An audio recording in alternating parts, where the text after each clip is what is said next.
Good morning. Happy Thursday. It is May 21st. Ooh, 1 week from today and school's out. Oh my goodness. At least for Folsom Cordova kiddos. I've been forgetting to put my calming music on, so I remember that today. Goodness. Anyway, let's jump in and read about the Chocolate River because they're going down it. Here we go. Down the Chocolate River. Off we go, cried Mr. Wonka. Hurry up, everybody. Follow me to the next room. And please don't worry about Augustus Gloop. He's bound to come out in the wash. They always do. We shall make it to the next part of the journey by boat. Here she comes. Look. A steamy mist was rising up, from the now great Chocolate River. And out of the mist there appeared suddenly the most fantastic pink boat. It was a large open rowboat with tall front and tall back like a Viking boat of old. And it was such a shining, sparkling, glistening pink color that the whole thing looked as though it were made of bright pink glass. There were many oars on either side of it, and then as the boat came closer, the watchers on the riverbank came to see that the oars were being pulled by masses of Oompa Loompas, at least 10 of them on each oar. "This is my private yacht," cried Mr. Wonka, beaming with pleasure. "I made her by hollowing out an enormous boiled sweet. Isn't she terrific? See how she comes cutting through the river." The gleaming pink boiled sweet boat glided up to the riverbank. 100 Oompa Loompas rested on their oars and stared up at the visitors. Then suddenly, for some reason best known to themselves, they all burst out into shrieks of laughter. "What's so funny?" asked Violet Beauregard. "Oh, don't worry about them," cried Mr. Wonka. "They're always laughing. They think everything's a colossal joke. Jump into the boat, all of you. Come on, hurry up."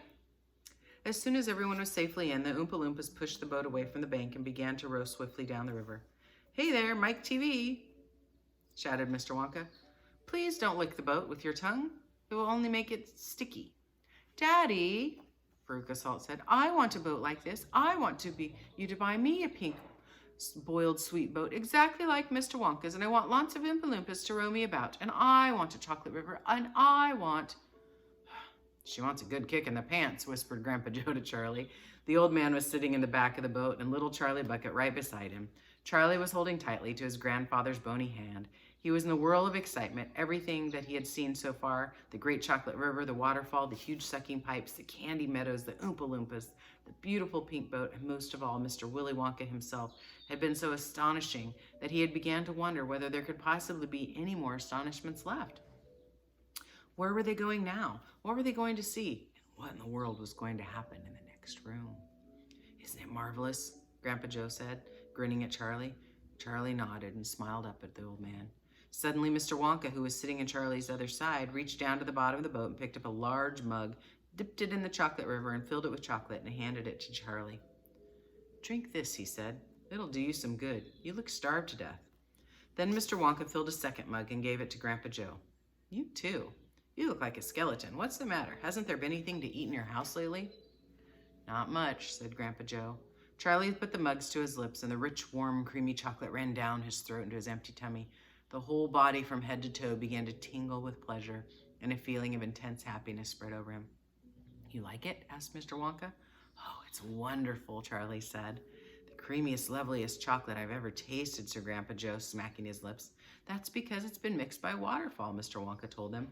The boat sped down the river, and the river was getting narrower, and there was some kind of dark tunnel ahead, a great round tunnel that looked like an enormous pipe, and the river was running right into the tunnel, and so was the boat. Row on," shouted Mr. Wonka, jumping up and waving his stick in the air. "Full speed ahead!" And with that, the Oompa Loompas rowing faster than ever, the boat shot into the pitch-dark tunnel, and all the passengers screamed with excitement. "How can they see where they're going?" shrieked Violet Beauregard, "in this darkness." "There's no knowing where they're going," cried Mr. Wonka, hooting with laughter.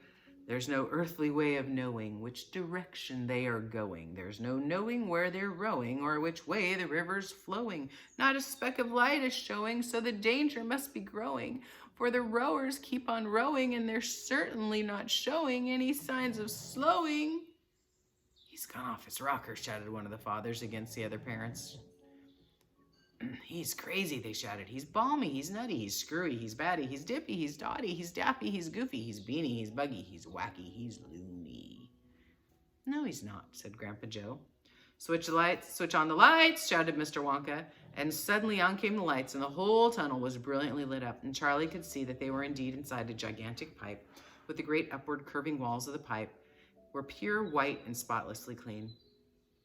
The river of chocolate was flowing very fast inside the pipe, and the Oompa Loompas were rowing like crazy, and the boat was rocketing at a furious pace.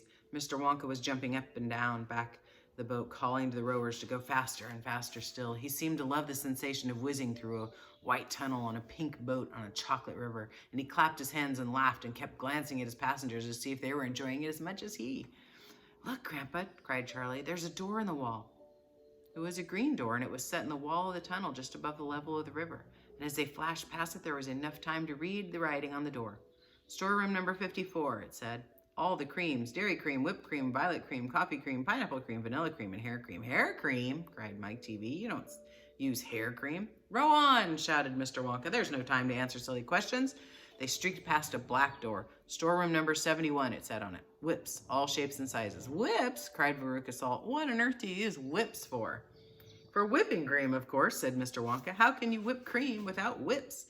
Whipped cream isn't whipped cream unless it's been whipped with whips. Just as a poached egg isn't a poached egg unless it's been stolen from the woods in the dead of night. Now row on, please." Look up the word poached on that one.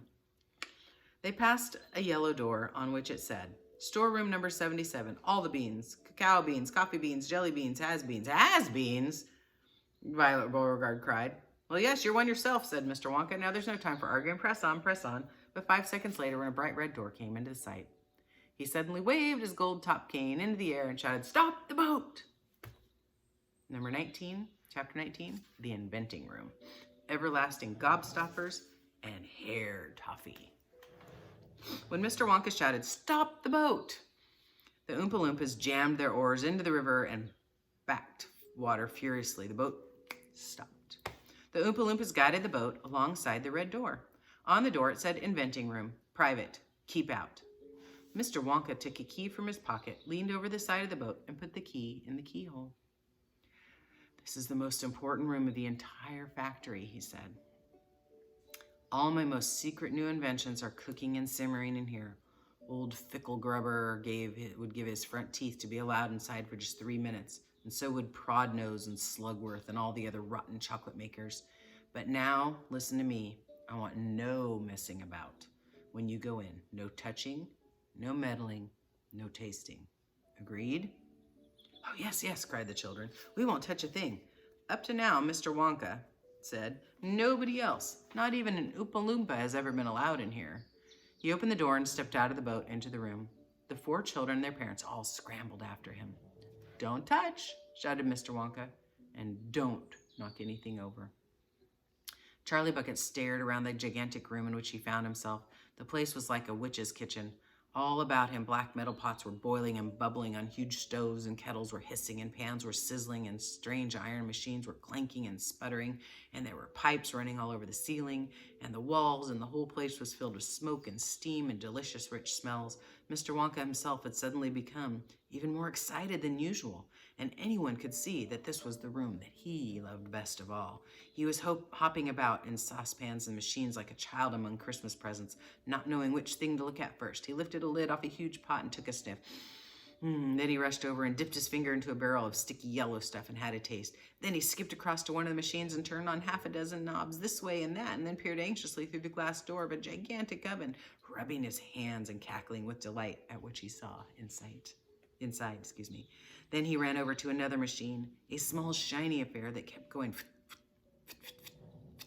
and every time it went, a large green marble dropped out into a basket onto the floor. At least, it looked like a marble. "Everlasting gobstoppers," cried Wonka proudly. "They're completely new. I'm inventing them for children who are given very little pocket money. You can put an everlasting gobstopper in your mouth and you can suck on it and suck on it and suck on it and suck on it and suck on it and suck on it, and it will never get smaller." "It's like gum," cried Beauregard. "It's not like gum," Mr. Wonka said. "Gum is for chewing. If you tried chewing one of these gobstoppers here, you'd break your teeth off. But they taste terrific. And they change colors once a week, and they never get smaller. They never disappear. Never, never. At least, I don't think they do. There's one of them being tested this very moment in the testing room next door. An Oompa Loompa is sucking it. He's been sucking on it for nearly, a year now without any stopping. And it's still just as good as ever." Now over here, Mr. Wonka went on, skipping excitedly across the room, the opposite wall. Over here, I'm inventing a completely new line of toffees. He stopped inside beside a large saucepan. The large saucepan was full of thick, gooey, purplish treacle, boiling and bubbling. By standing on his toes, little Charlie could see inside it. "That's hair toffee," cried Mr. Wonka. "You can't eat just one tiny bit of that. And in exactly half an hour, brand new, luscious, thick, silky, beautiful crop of hair will start growing out of the top of your head. And a mustache. And a beard." "A beard?" cried Veruca Salt. "Who wants a beard, for heaven's sakes?" "Well, it would suit you very well," said Mr. Wonka. "But unfortunately, the mixture is not quite right yet. I've got it too strong. It works too well. I tried it on Oompa Loompa just yesterday in the testing room, and immediately a huge beard started shooting out of his chin.